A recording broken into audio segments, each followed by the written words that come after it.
Welcome to KIRO Radio's 2020 Election Town Hall. I'm Ursula Reutin, and I'm joined by my co-host, G. Scott. And also, I want to welcome my colleague and friend, host of the Michael Medved Show on our sister station, KTTH, Michael Medved. Hi, Mike. It's nice to be connected with you virtually. I know. Thank you so much. Nothing wrong with virtual debates. Right? Exactly. There you go. Well, we're going to jump right into that. So there's a couple of things we want to talk about. And you mentioned the debate. And since it's still fresh on our minds, let's talk about what happened on Wednesday night with the vice presidential debate. And I get to share a show with G. So I'm going to start off with you, Michael. What were your impressions overall? I think that actually it was such a relief that it wasn't Trump versus Biden. I agree with the consensus opinion that Trump versus Biden debate was the worst televised debate in the history of the medium. It was, and not by a small margin. I mean, by a long shot. It was a disgrace. And no, it wasn't Joe Biden who got disgraced. But in any event, the vice presidential debate, I think they both helped themselves. And Mike Pence, first of all, he showed amazing cool to have a fly on his head for 2 minutes. Wait, sorry. I didn't know that you were going to start off with that, but yes. But wait, yes. Ursula, if he had the same hair color that you do or I do, it wouldn't have been a big deal. But his hair is perfectly white. And I saw it and I thought, oh my God, I was watching streaming and I thought there was a fly on my computer screen, and I reached up to flick it off and I said, my God, that's not on the screen. That's on poor Mike Pence's head. He showed amazing cool. He didn't look ridiculous ever. He looked reasonable and calming, certainly compared to the president.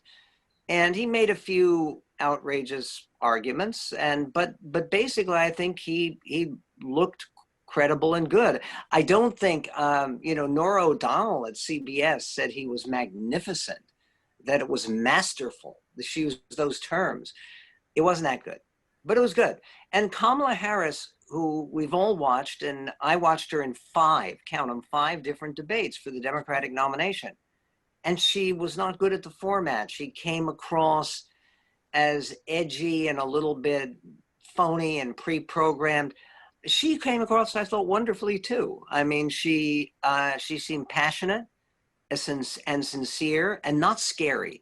One of the Republican talking points has been to terrify people about Kamala Harris. She's some kind of dangerous radical, and she's going to institute all of these far left nostrums, and you better watch out.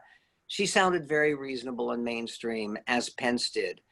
So I think that on balance, they both helped themselves. But what that means is it's a big win for the Biden campaign, because the Biden campaign is ahead.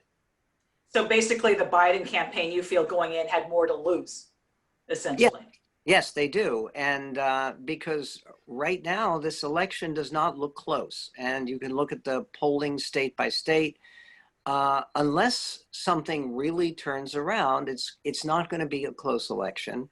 It's going to be a decisive election, and I think it will be a decisive rejection of Trumpism, and Mike Pence gets washed away in the tide. Gee, your thoughts? Yeah, just given what Michael's assessment was. Right. Well, first I want to say, Michael, good to see you. I haven't physically seen you in person for some time. I want to let you know I miss you. Thank you. Me too. Yes, sir. I always miss having you come by my desk and we talk every single day. No, it's always great. It's a kind of a tradition is after dealing with callers and political guests and stuff like that, come out of my show right at 3 o'clock and stop over at G's desk to get a dose of real world. Right. I'm going to piggyback off of what Michael has said. First, let me state that I think everyone in the country that got to watch that debate got to see firsthand what civility is about. The two of them, they sat there and yes, they disagreed and on both sides of the aisle, Yes, there were, there wasn't really hardly that much interruption. There was respect. And I think that right now, this is what our country wants, right? Well, I tell you what we don't want. We don't want to see a repeat of Joe Biden and President Trump at that time, the way that they did. That was an embarrassment to our country, and I think we all were. As far as how it handled, I would say that Mike Pence, Vice President Pence, did the best that he could considering what he's a part of, right? Vice President Pence is the person that leads the task force for COVID. He is the person that is in charge. Our country has lost 210,000 Americans during this time. So I thought Vice President Pence did the best that he could, and I thought that Senator Harris was in her element. I thought that here is someone who is a trained attorney. She presents evidence all the time.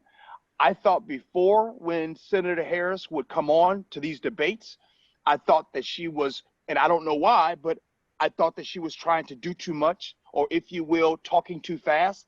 And if you think of golf, right? In the case of golf, usually you might pull out your driver. Well, I thought in the last debates that she was a part of, I thought Senator Harris was always pulling out her driver to hit every single golf ball. Well, you golfers know that you have a golf bag for a reason. And in your golf bag, you have different clubs. Well, last night, Senator Harris, she was able to pull out different clubs based on the conversation. She was able to just say, excuse me, I was talking. She still kept her poise as she was trying to make her points. I think there are a lot of Americans that are already decided on their decisions, but I will say this. I don't think that the Biden side hurt themselves. And to be honest with you, I don't even think the Trump side hurt themselves. I thought that it was kind of just hey, you know what? This is what civility looks like on both sides. I think we're in basic agreement here. It's one of those things where I think there are a lot of conservatives watching that who think about what this race would be like if it weren't Donald Trump against Joe Biden, if it were Mike Pence. And that would be a close race. That would not be, no one obviously disqualified. I thought Mike Pence did one thing last night that was really rotten, and I should mention it, is when they were talking about the COVID-19, Mike Pence, well, I'll tell you what failure looked like. This is after Kamala Harris said, and she may be right, that this is the greatest policy failure in the history of the American presidency. And because it has cost 11,000 lives by now. And Mike Pence said, well, I'll tell you what failure looked like. What that looked like was when Joe Biden and Barack Obama were trying to handle swine flu. And he said there's 60 million people who got swine flu. Now, what he didn't say, the punchline is, it's true. There are a lot of people who got swine flu. 13,000 died in the course of 2 years. Okay. Right. That's 13,000 as opposed to 220,000 and counting. It's not comparable. I agree with you, Michael, and that was a mistake by Vice President Pence because I was surprised. I was shocked that he himself brought up swine flu because let's be clear. No one missed school because of the swine flu. We weren't homeschooling our kids. We weren't laying people off. Businesses, small businesses across the country weren't losing out and closing down. People weren't able to go to the funerals during this time. People weren't able to see graduations. And as a matter of fact, we have kids that are still at home right now. So it wasn't a very good idea to bring up the swine flu example. I thought another thing that Vice President Pence kind of made a mistake, and I'll get to Senator Harris as well, because there's one glaring mistake that Senator Harris made, and I almost didn't sleep right last night. But when Vice President Pence brought up the point about leaving politics, talking about inserting politics into all of this. And I'm thinking that's been the problem this entire time. Politics has swayed a lot of this. This has not been treated like a public health crisis. This has been treated like a public relations crisis. And until it is treated like a public health crisis as a national mandate, that we're going to continue to be behind the eight ball, Michael. I think you're entirely correct. Look, this goes to something I said on my show. When President Trump set up the task force dealing with coronavirus, fine that he appointed Mike Pence as the head of it. He should have turned around and appointed some Democrat as the co-head, because you need a nonpartisan basis. And the entire obsession with President Trump saying that we're not going to help blue states. What? We're not American because we live in a blue state? I'm sorry, Mr. President, you can't do that. And this goes back to Barack Obama's line in the speech that made him famous when he gave that great keynote address in 2004. I was there. And electrified the convention by saying, we're not red states and blue states, we're the United States of America. Boy, do we need that right now. And look, I'm not confident that Joe Biden can deliver that, but I'm confident that Trump can't and won't. And he's wrong too, by the way, because see, this goes to something else I've talked about for years, was a lot of conservatives have this vision, this dream of an invisible army, that there are all these secret conservatives out there that the polls don't show, and they're going to come up and they're going to rescue Trump. And there's actually huge majorities in favor of unrestricted access to firearms. There are huge majorities against Obamacare. Obamacare, this drives me crazy, G. What kind of moron thinks in an election year, I'm going to push a court case right around the election. We're going to push that Supreme Court case to take Obamacare away from 20 million people. That is basically nuts. It's political suicide. Put the gun to your head. Which brings me to my next point, Michael, and maybe you can help me understand this. And there's been a lot of conversations that you and I both haven't been able to have, is you want to talk about I feel like there has been campaign suicide for the Trump side of things just over the last 2 weeks.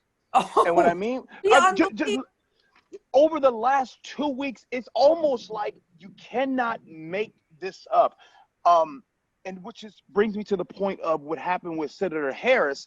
In the very beginning, the moderator asked Vice President Pence about the outbreak in the Rose Garden, about the fact that they would not wear masks, the fact that they're having these get-togethers and these things, and you're showing the American people that you're not wearing masks, and then bam, there's an outbreak. And no, Vice President Pence didn't answer the question, which I get it, it's a little bit of strategy, but the fact that Senator Harris never followed up with that whole thing the entire time, which brings me to my next point. I just don't understand why. Like, this would be the perfect time to say to the American people, hey, this is real. This is a real thing. We need to fight this together. But instead, it feels as if there's somebody on the inside that is helping President Trump sabotage this whole campaign. And then now you also want to tell the American people, we're not going to work with the Democrats. We'll worry about a possible stimulus check or some kind of big money deal after the election. And there's a lot of people. Only after he wins. That crashed the market when he said that. They've gone back on that. The entire thing has been so badly handled. It's unbelievable. The fact, Michael, before you go on, I want to ask you though, because in case anyone doesn't know, you are a conservative, a lifelong conservative. How is this to see this happening as a conservative? How has this been for you? Heartbreaking. I have voted Republican for president for 32 years. Every candidate from Ronald Reagan through Mitt Romney. And I didn't vote for Trump last time. I voted third party. I voted for Evan McMullin. I'm glad I didn't vote for Trump last time. And this time, it bothers me a lot, but I honestly believe the only hope for my country is to vote for Biden. And Look, last time I said, oh, it doesn't matter. Washington State's going to go for Biden anyway, but it does matter. I have children and grandchildren, and I don't want them to think that I was AWOL at a moment where it just seems to me it is unthinkable that the American people say, we want 4 more years of this. This is a disaster. We are more divided. We are more scared. We are less confident. We are less proud of our country than we ever have been. And really ever. And there's no reason for it. There's no reason that we should have this except for extremely incompetent and maybe even sometimes malevolent leadership. I don't think the racial divisions, I think once Trump is history, that we can work on some of the injustice issues and we can work on some of the issues that we have. But there's no reason that the year 2020 should be a year of racial polarization, the way that it has become. I mean, today there was breaking news about these idiots in Michigan, 13 of them arrested by Trump's FBI because they wanted to kidnap the Democratic governor of Michigan, Gretchen Whitmer, and try her for treason. Now, this is not America. That's insanity. And it's also criminal, and they're looking at life terms. And really, I am hoping that after November 3rd, there will be kind of a new sigh of relief and then a new burst of hope and energy. It may have to wait till January 20th. And that, by the way, is one of the periods I worry about is Trump is going to continue as president from November 3rd till January 20th. And who knows what he'll do in that time period. I mean, even if he agrees that he lost the election, but that's something else to stay awake thinking about at night. Right. Okay, I want to make sure we have time to touch on some of our other things. Thank you, Michael. So, G, let's switch over to the governor's race. And we won't talk about the debate since we spent some time with the vice presidential debate. But how are you going to end up voting when it comes to the governor's race, and why? I'm going to vote Governor Jay Inslee, not because Governor Jay Inslee has done that much to earn my vote. I'm voting for Governor Jay Inslee because the Republican side did not give us a candidate that comes even close to being someone to vote for. Look, Chief Culp is clearly over his skis in this, and I think the race is going to be a blowout. Like, I think Governor Jay Inslee is going to win by a lot. There's a lot of, I'll be the first to admit, there are some things, especially during that debate in which I saw, there are some things that Governor Jay Inslee did not do so well on. I would definitely give Governor Jay Inslee a C-, could probably give him even a D+, but earlier this morning I gave him a C, and here's why. He lied. He got caught lying in a situation where he talked about that he didn't know about CHOP, and then he comes forward and then he says he did know about CHOP. And I think, and then of course he ends up saying during that interview with Brandy Cruz from Q13, he says, I may have misspoke. Well, you know, guys, when you start hearing misspoke, that's basically the equivalent of you lying. So when you start lying, that's a problem. That's number one. And number two, I don't like the way he spoke about what happened with the ESD. You start talking about Washingtonians, unemployment, people are going through heartache. Ursula, you answer most of the emails that come to our show. There are real, legitimate people that were struggling out here. There was people hurting, not being able to pay their rent, not being able to pay things for their kids. And I'm going to tell you something right now. When that landlord comes to your door and knocks at your door, there's nothing like owing someone else money. You lose pride in yourself. You get down on yourself. So for Governor Jay Inslee to get in that debate and kind of smile through that section, knowing that ESD failed the Washington people was a bad thing. But I'll say this, with all of that said, and all of the things that I did not like about Governor Jay Inslee, he still has done a good job with COVID, and he still understands climate change. and he does not have an opponent. So with that said, Michael, I'm voting Governor Jay Inslee. Look, it's very tough for me because, by the way, there are Republicans who are worth supporting who I'm proud to support. I'm proud to support Kim Wyman. Same. And I am proud to support actually Dwayne Davidson, the state treasurer, who is a Republican and might even survive this election. But Loren Culp is a bridge too far. I'm sorry. It's very, very difficult because, look, I'm not a Jay Inslee fan. I disagree with him about taxes. I do think that the taxes that you and I and everybody pays here to feed state government are going to go up. I don't think he's kept any of his promises about education. I think there is too much emphasis on climate change, though on other environmental issues, I think he's pretty good. But there's no choice. I mean, Loren Culp is not qualified. You would never hire him to run a large organization in an executive capacity. I mean, you think about our stations where we all work. Yeah, it's a pretty big administrative job. Being governor of the state of Washington is 100 times, 1,000 times bigger job. And this guy just is not ready. I mean, I don't think he would ever be ready, and he's also an ideologue who puts ideology, it seems to me, above the practical needs of the people. One of the biggest problems, and I've said this on the air a lot, and we've talked about it, G, is we have a crisis with homelessness. And it doesn't get better, it gets worse. It hasn't gotten better under Jay Inslee's watch. He's been there for 8 years. Do something. It needs to happen. The homeless encampments are a disaster. It's not a solution. It's not merciful. It's not being kind to people. You're not helping people to allow them to stay there, to degrade the entire city, to make it far less visible, far less viable. It doesn't help the individuals who you're trying to show some pity and compassion for. Hey, So I want to ask you this, Michael, just before I get to you, G. So the last Republican governor that we did elect in our state was John Spellman, right? In 1980. The last 3-term governor, G, I'm not sure if you know this, Dan was Evans. another Republican, Dan Evans. He's a friend of mine. Wonderful man.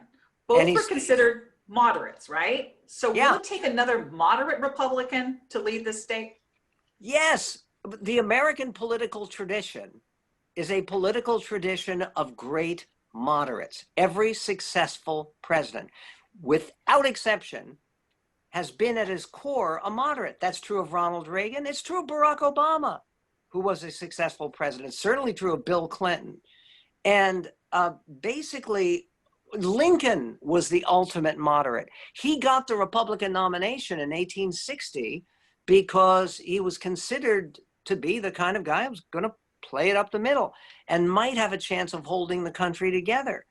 And the idea that you're either all one thing or all the other is a poisonous thing in our politics, and we shouldn't have it. And frankly, the Republican Party in the state of Washington has to come back to those roots. Look, it's Democratic Party too. Washington used to be the place. This was the state of Henry Jackson, who was a kind of moderate Democrat, centrist Democrat. And look what he achieved in his life. Look at the national parks that are there because of Scoop Jackson. And yes, Senator Magnuson, Warren Magnuson, who was there for all those years. And by the way, look back, I think Gary Locke was a successful governor, moderate. Yes. And again, that's something I think our state longs for. We have a great tradition of it, and that tradition needs to be rekindled on both parties. Hey, Michael, do you remember when we had the gubernatorial candidates on our show? And we were talking about, we're looking at, is there going to be a moderate in this group? Yeah, we did definitely talk about that. Michael, I have a question for you, and maybe you can help me better understand. It's something that we talked about recently. As far as this election, right?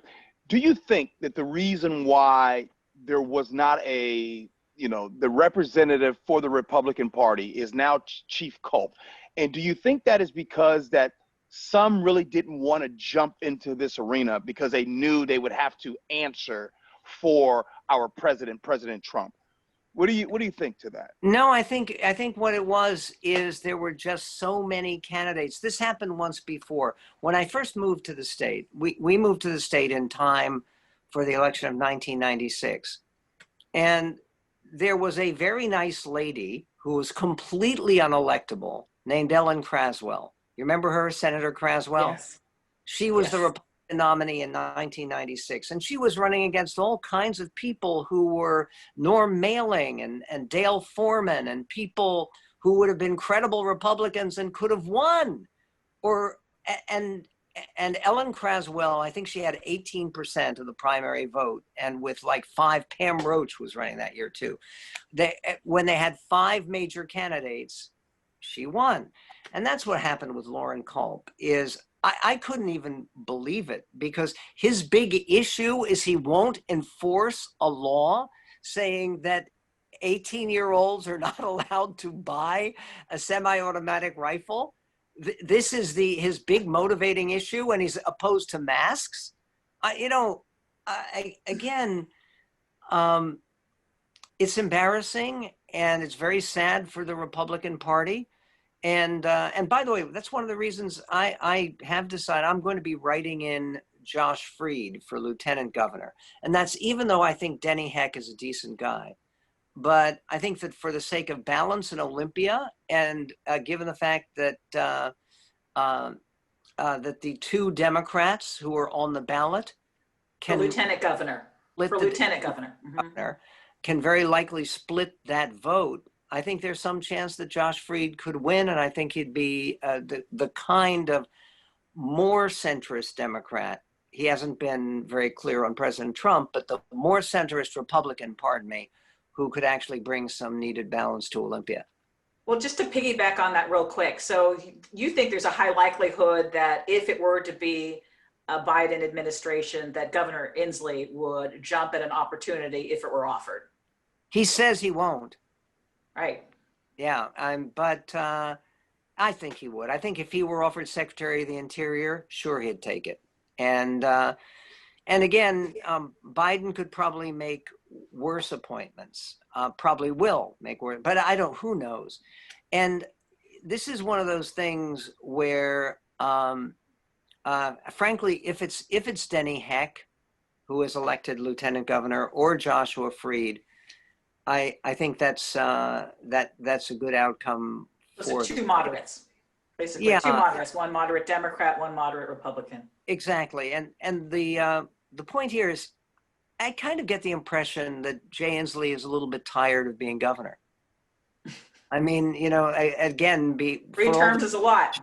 Talking about 2 terms is a lifetime with that kind of job.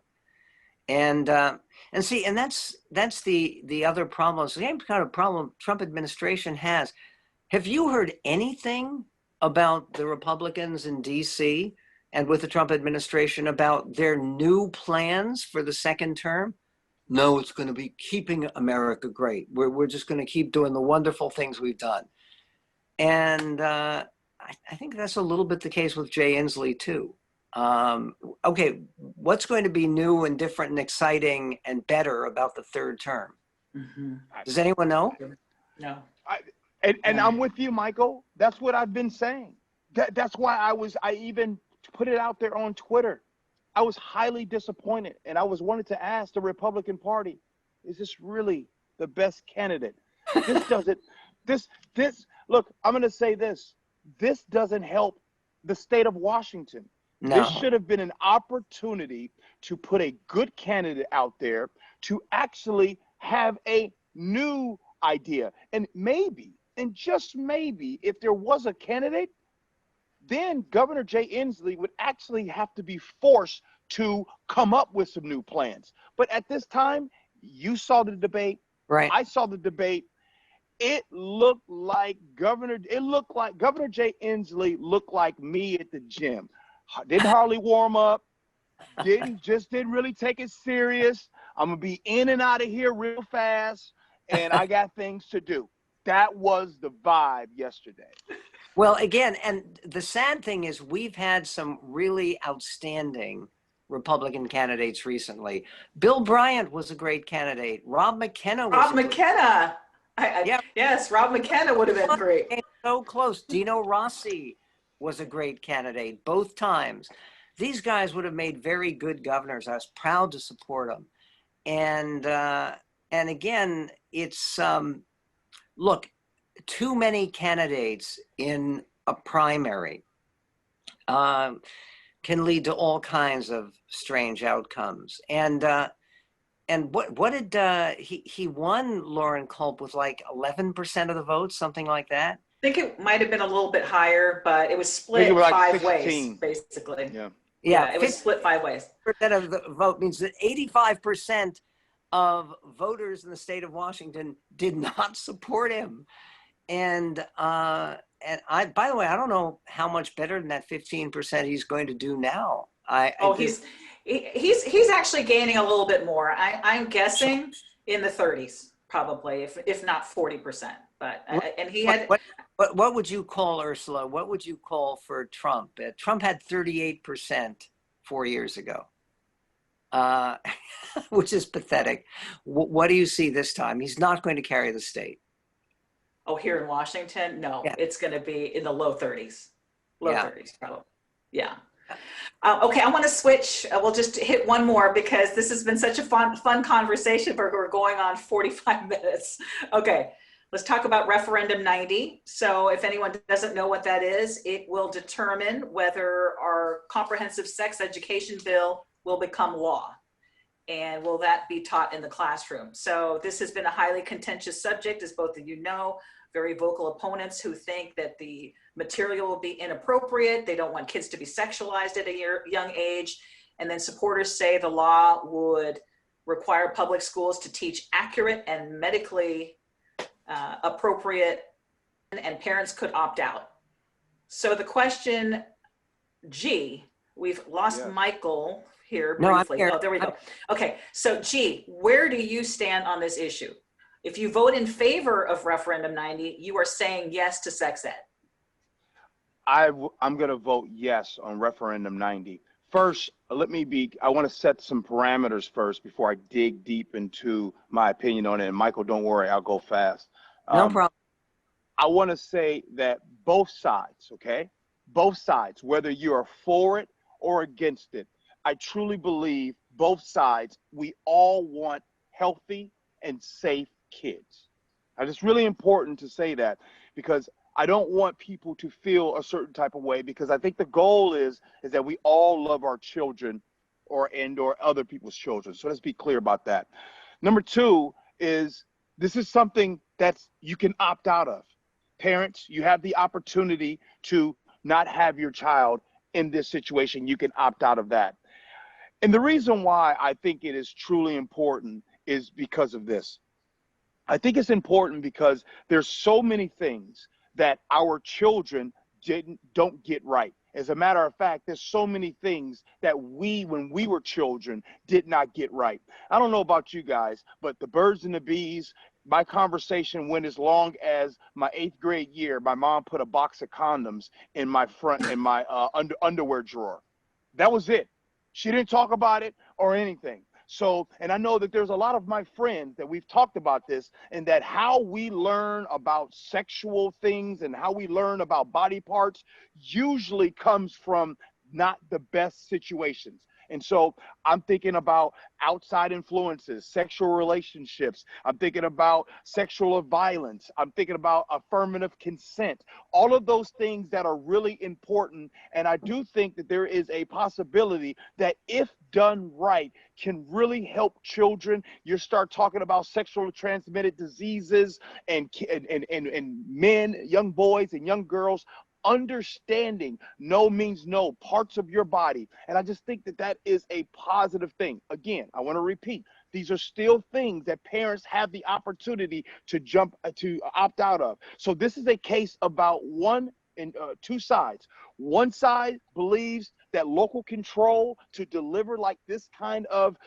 sensitive type of information and material, and the other side, they believe that the statewide mandate or anything is not necessarily mandatory. So it comes down to this: do you want to teach your child, or do you want it to be done professionally in the right way? And the last thing I'll say is this, and I want to just throw myself under the bus as well.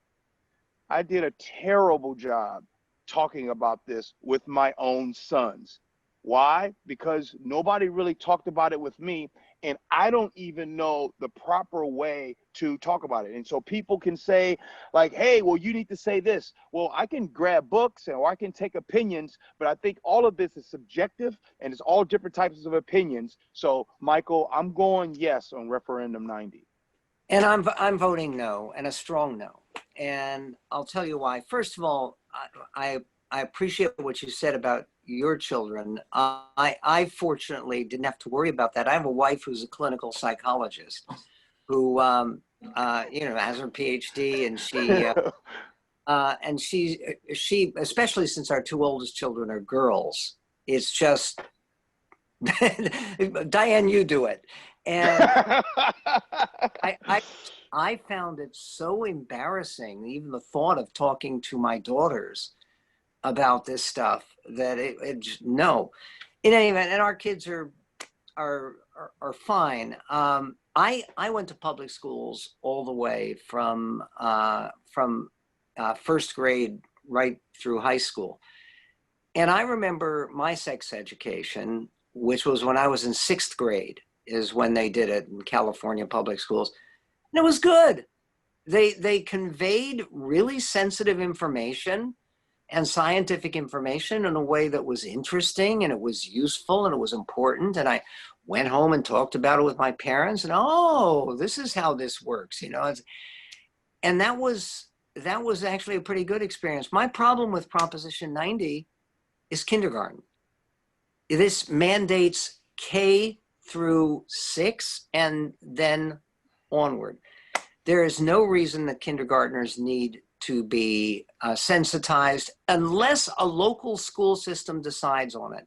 But the idea that there is a state mandate, because I understand that there are some local districts, and it may be true in Tacoma and in Seattle and maybe in Bellevue, that you want to start at much younger grades, teaching kids about no means no and the sensitivity and what you do if you're molested. No, fine, if you want to do that on a local basis, but for the town of Republic in Ferry County, which is where Loren Culp is from, they don't need a statewide mandate that kindergartners and first graders and second graders need to spend some of their time on sex ed, or even the emotional parts of sex ed. And I think it is much more likely to get parents involved in this process, and parents are crucial in this process. They are. To get parents involved in this process of educating their kids, if the control is local and it doesn't come down from a statewide bureaucracy of one size fits all. And I know the local school districts are able to pick their particular textbooks, but it all comes down from a state approved selection. And this is just one of those things where we have great diversity within our state, not just ethnically, but we have great diversity in terms of Seattle is not exactly like the eastern part of the state. And I think we should allow some of that diversity to flourish in respect to this issue as well. It shouldn't be decided in Olympia. Michael, before we move on, I want to ask, because you brought up the kindergarten. So is it just because there were a lot of rumors about what would be taught in kindergarten? I'm guessing that which is the rumor and which is. Some of the rumors are irresponsible, and no, this is not part of the QAnon child trafficking. Yes, exactly. All that stuff is okay. The problem is if a local school district decides, no, we want to concentrate on making sure our kids read, making sure they know how to do basic arithmetic, making sure they know the basics of American history and the basics of civics. We want to concentrate on that. the sensitivity and awareness of your sexual nature can come later. I have a general problem with prepubescent sexual, quote, education altogether. And I particularly have a problem when you're taking choice away from parents and local authorities, which I don't think is a good thing. By the way, I don't know, what does the polling show about 90? It looks like it's close, right? Yes, it's absolutely going to be close. Yeah. So I think that is going to be one of the really closely watched races in this election, that I think there was so much of a push and they got so many signatures so quickly that, and they've been very vocal, that I'm going to guess that it is. I haven't seen the latest polls, but I'm going to guess it's going to be very close. Okay. I got a question for Michael. Go ahead. Sure. Real quick. Hey, Michael, what would you have done? What would you have done if you did not have your wonderful wife, Diane, for your older daughters? What would you have done? If it was just you, what would you have done? Well, our older daughters also went to public middle school, and it was interesting because they had the same thing, where in public schools, middle school, you could opt out. And it was up to them. One of our daughters, who is now a happily married mother of our third grandchild, he's almost 4 months old. He's wonderful. Oh, wow. Of course, the most brilliant, wonderful baby in the world. Yes. But she opted out. She said, "Oh, this is icky. I don't want to do this in school." And the older daughter said, "Yeah, this is interesting, and I want to do it." And I think she, where she went to school, where our daughters went to school, she got good information. And by the way, our son did too. And but again, I think that's very important that people understand that we're not taking away the possibility for people to opt out. However, what you are doing is, not every parent, not every child has the strength of character to say that I'm going to stand aside from the crowd. There becomes this tremendous push. Oh, they know what they're doing. And when you look at some of the textbook material, some of it's fine, some of it's dubious. And I just think that there should be more involvement with parents on a local basis, shaping this curriculum and the extent of the number of hours that is spent on it. Because right now our kids are falling behind. This is such a wonderful state. We have the highest percentage of college educated people in this state, of any state in the union. So why don't we have better schools? I mean, we should be in the top 5, certainly, in the country in terms of the quality of our public education. And I'm hoping that maybe for his third term, Governor Inslee can concentrate on that, because there's no reason that we should be settle for mediocre level of public education statewide. So as long as we're talking about public education, this is the last question, the state superintendent's race. So for Maya Espinoza, one of the sex ed bill was one of the reasons why she jumped in. So let me start with you, G. In that particular race, are you voting for the incumbent or are you voting for the challenger, both of whom we have interviewed on our show? I'm going to vote for the incumbent, and here's why. Yes, I'm going to vote for Chris Regdow, and here's why. The challenger, Maya Espinoza, who we have interviewed on our show, has admitted that she misrepresented her education. That was on the pamphlet. She has also admitted to us that as far as teaching certificate, only experience of teaching is when it comes to music that she would teach a few days a week. I don't understand how her experience or lack thereof would put her in a situation to be the superintendent of public instruction for the state of Washington. I feel that this is another situation in which we have Governor Jay Inslee going against Chief Culp, and this situation we have Chris Regdow against Maya Espinoza. So it just comes down to experience. And I think Maya Espinosa is a very nice lady. She was very nice when she came on our show. Chris Regdale gets my vote. Okay, you know, it's interesting because you may have influenced a vote here. I did not know that information about phony credentials. I just had not heard it or read it.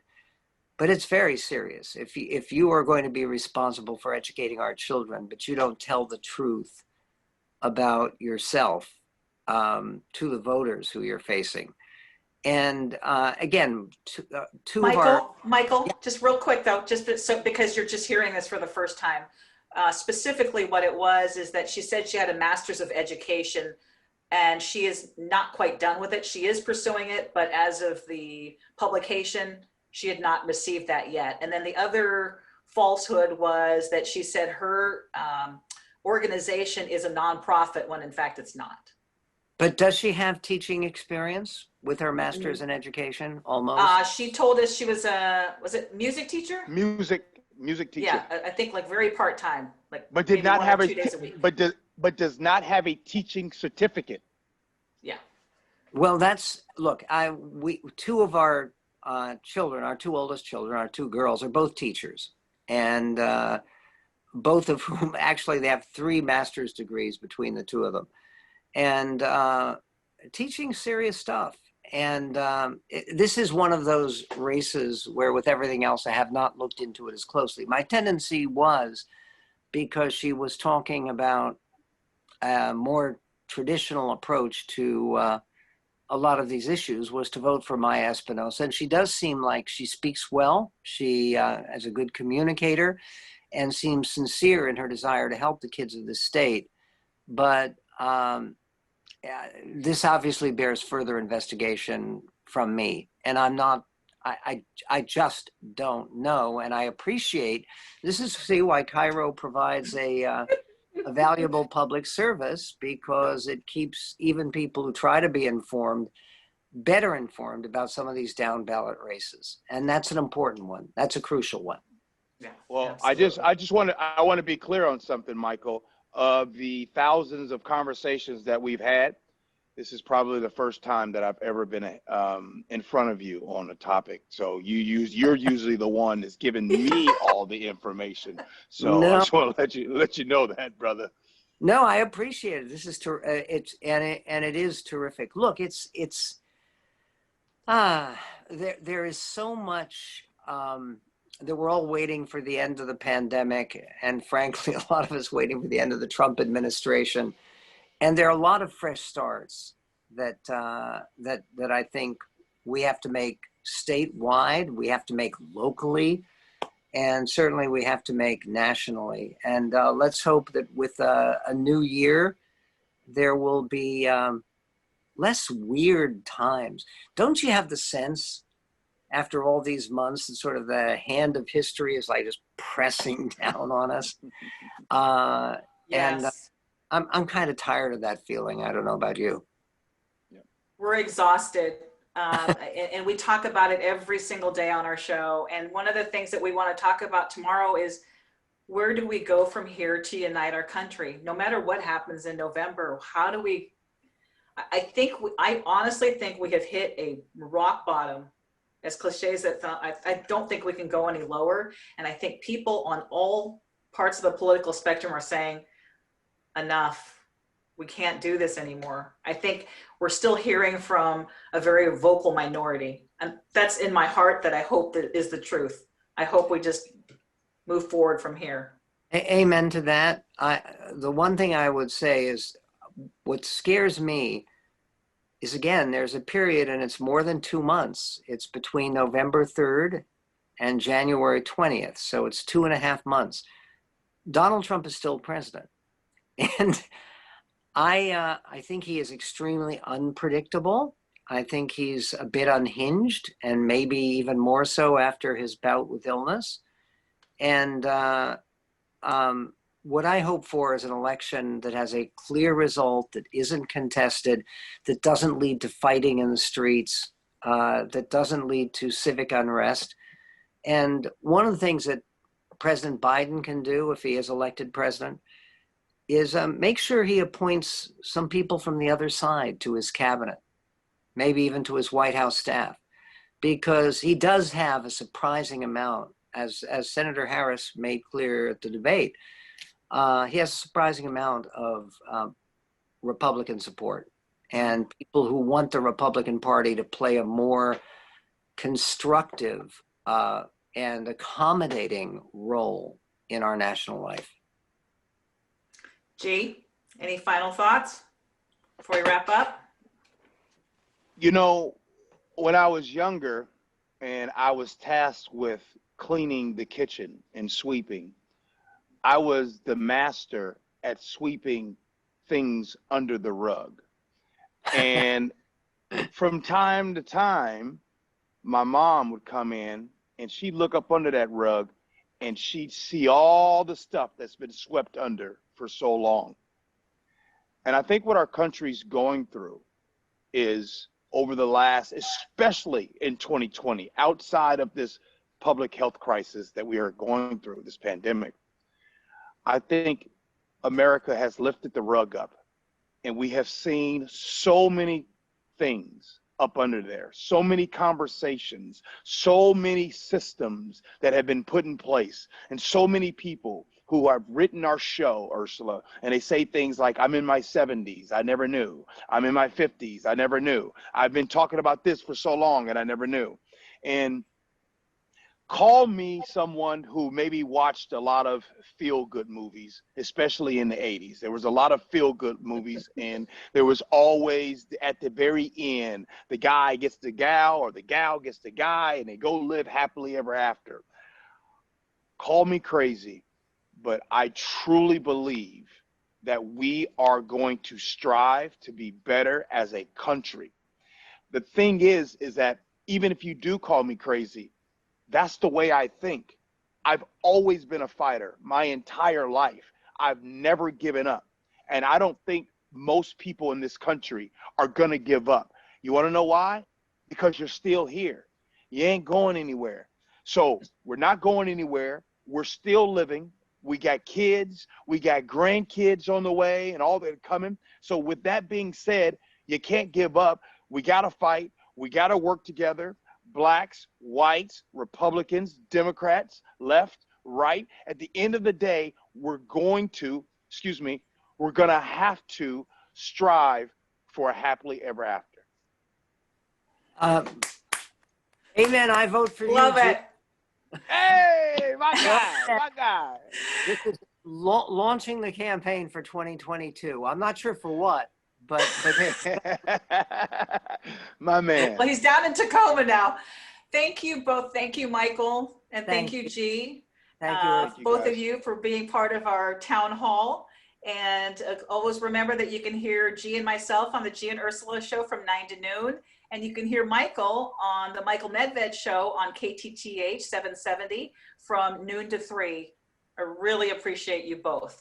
And I'm Ursula Reutin, and this is 2020 election coverage for KIRO Radio, here for what's next. The 2020 election is one of the most important in our lifetimes. It's never been anything like this. So why not become smarter this election season? Download the KIRO Radio app for breaking news alerts, interviews from candidates, and analysis from your favorite KIRO Radio hosts. As for Joe Biden supporting some of the demands of the left wing of his own party, just text APP to 98973 to download the KIRO Radio app for iOS or Android. KIRO Radio, here for what's next.